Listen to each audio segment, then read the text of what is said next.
আসসালামু আলাইকুম দর্শক, কাছে দূরে যে যেখান থেকে আমার এই ভিডিওটি দেখছেন তাদের সকলকে জানাচ্ছি অসংখ্য শুভেচ্ছা ও স্বাগতম আমার এই চ্যানেলে আরেকটি নতুন ভিডিও দেখার জন্য।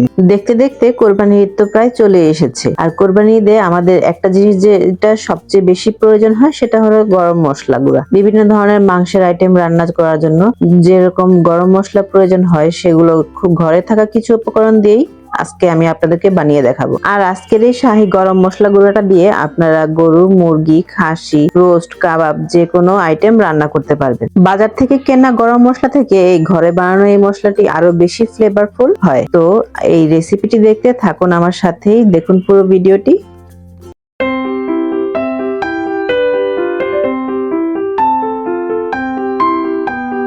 সাধারণ গরম মশলা বানাতে যে কটি উপকরণ লাগবে সেগুলো আমি সবার আগে দেখিয়ে দিচ্ছি, আর এগুলোর সাথে কিছু স্পেশাল মশলা মিশ্রণে তৈরি হয়ে যাবে শাহী গরম মশলা। আর এখন সাধারণ গরম মশলা বানাতে আমি যা যা লাগবে সেগুলো দেখিয়ে দিচ্ছি। এখানে আমি 8 থেকে 10 পিস দারচিনি নিয়ে নিয়েছি।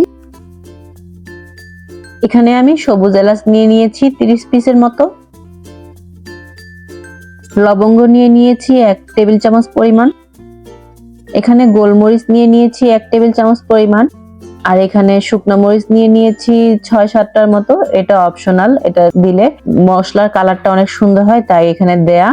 আর এখানে 3 টুকরো আমি বড় সাইজের তেজপাতা নিয়ে নিয়েছি। আর এখানে ছোট সাইজের একটা জায়ফল নিয়ে নিয়েছি আমি।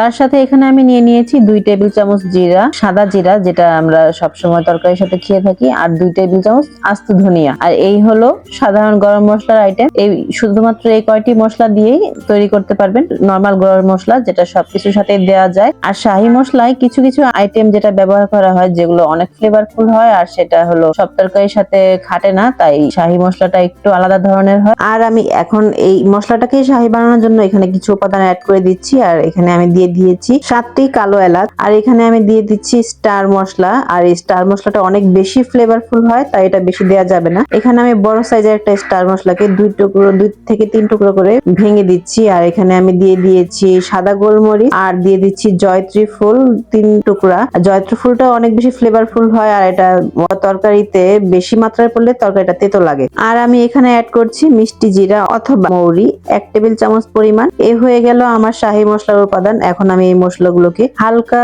আঁচে একটু ভেজে নিব। আর তার ভাজার সুবিধার্থে আমি এখানে তেজপাতাগুলোকে ছোট ছোট করে কেটে নিচ্ছি, আর দারচিনিগুলোকে ভেঙে নিচ্ছি। আপনারা চাইলে এগুলো রোদে দিয়েও শুকিয়ে নিতে পারেন। এগুলো ভাজা মানে হলো একবার ভেজে কড়কড়া করে ফেলা না, শুধুমাত্র একটু গরম করা যাতে এর মধ্যে যদি কোনো ময়েশ্চার থাকে সেগুলো শুকিয়ে যায়। আর এখানে আমি একটা তাওয়া গরম করে এখানে প্রথমেই যে আস্তে আস্তে বড় মশলাগুলো আছে যেগুলো সহজে একটু ভাজা হয় না, একটু দেরি হয়, সেগুলোকে আগে দিয়ে তারপর আমি এগুলোকে কিছুক্ষণ ভেজে নিব।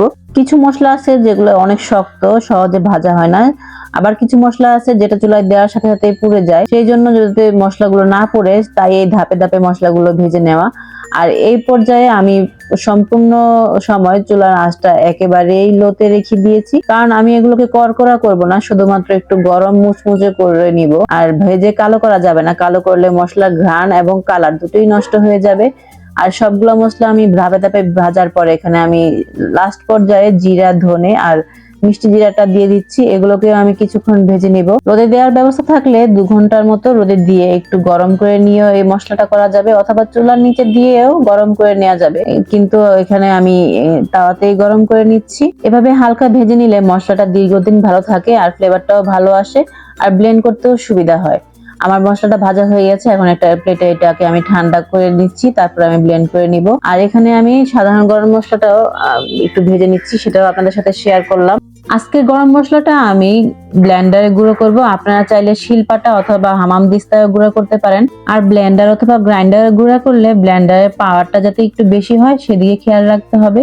আর ব্লেন্ডারের পাওয়ারটা বেশি পাওয়ারের হলে সেখানে গরম মশলা গুঁড়োটা খুবই ভালো হয়, আর মেশিনেও তেমন একটা চাপ পড়ে না। সবগুলো মশলা ভাজা হয়ে গেছে, ফিরে আসছি ঠান্ডা হওয়ার পর। ফিরে এলাম মশলাগুলো ঠান্ডা হওয়ার পর। এখানে আমি ব্লেন্ডারে সবচেয়ে ছোট যে বাটিটা আছে যেটার মধ্যে মশলা গুঁড়া করা হয় সেই বাটিটা নিয়ে নিয়েছি। তার মধ্যে আমি মশলাগুলো দিয়ে দিলাম। প্রথমে আমি শাহী গরম মশলাটা গুঁড়া করব। এখন এটার ঢাকনাটা ভালো করে লাগিয়ে তারপরে আমি এগুলোকে ব্লেন্ড করে নিব। এখানে ব্লেন্ড করার সময় 30 সেকেন্ড অন্তর অন্তর থামিয়ে থামিয়ে ব্লেন্ড করলে মেশিনটাও ভালো থাকে আর ব্লেন্ডটাও খুব ভালো হয়। আর ব্লেন্ড করার মাঝে মাঝে চেক করে নিতে হবে যে মশলার গুঁড়াটা পছন্দ মতো হয়েছে কিনা বা একবারে মিহি হয়েছে কিনা, সেটা চেক করে নামিয়ে ফেলতে হবে। আমার মশলাটা পুরো গুঁড়া হয়ে গিয়েছে, দেখুন মশলাটা একেবারেই পারফেক্ট হয়ে গিয়েছে। এখন আমি এটা হাত দিয়ে একটু ধরে দেখিয়ে দিচ্ছি যে কতটা গুঁড়া হয়েছে। আর যদি আস্ত থাকে তাহলে এটাকে চেলে নিতে হবে, কিন্তু এখানে অনেকটা গুঁড়া হয়ে গেছে, এটা চালার কোনো প্রয়োজন নেই। এখন এই মশলাগুলোকে আমি একটা প্লেটে নিয়ে কিছুক্ষণ ঠান্ডা করে তারপরে বয়ামে নিব। আর এই গরম অবস্থাতে কিছুতে এগুলোকে বয়ামে নেওয়া যাবে না, কারণ ব্লেন্ড করার কারণে মশলাগুলো অনেকটাই গরম থাকে।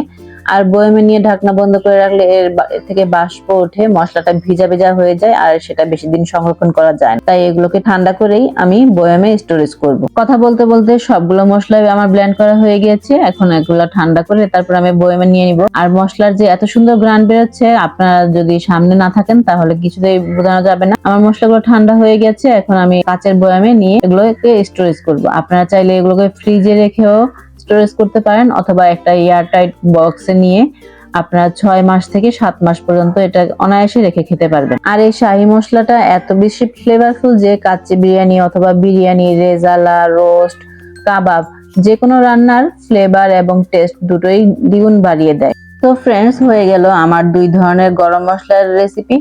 আর আমার এই রেসিপিটি যদি আপনাদের ভালো লেগে থাকে আর একটু প্রয়োজনীয় এসে থাকে তাহলে আমার চ্যানেলটি সাবস্ক্রাইব করে আমার পাশেই থাকবেন। আর যারা যারা ফেসবুকে আমার এই ভিডিও দেখছেন, আমার পেজটি ফলো করে দিবেন আর লাইক, কমেন্ট এবং শেয়ার করে দিবেন, কারণ আপনাদের লাইক এবং কমেন্ট আমাকে আরো নতুন নতুন ভিডিও বানাতে আরো উৎসাহিত করে। এরকম আরো মজার মজার এবং প্রয়োজনীয় মশলার রেসিপি পেতে হলে আমার চ্যানেলের সাথেই থাকবেন। আজকের মতো এখানে বিদায় নিচ্ছি। সবাই ভালো থাকবেন, সুস্থ থাকবেন। আল্লাহ হাফেজ।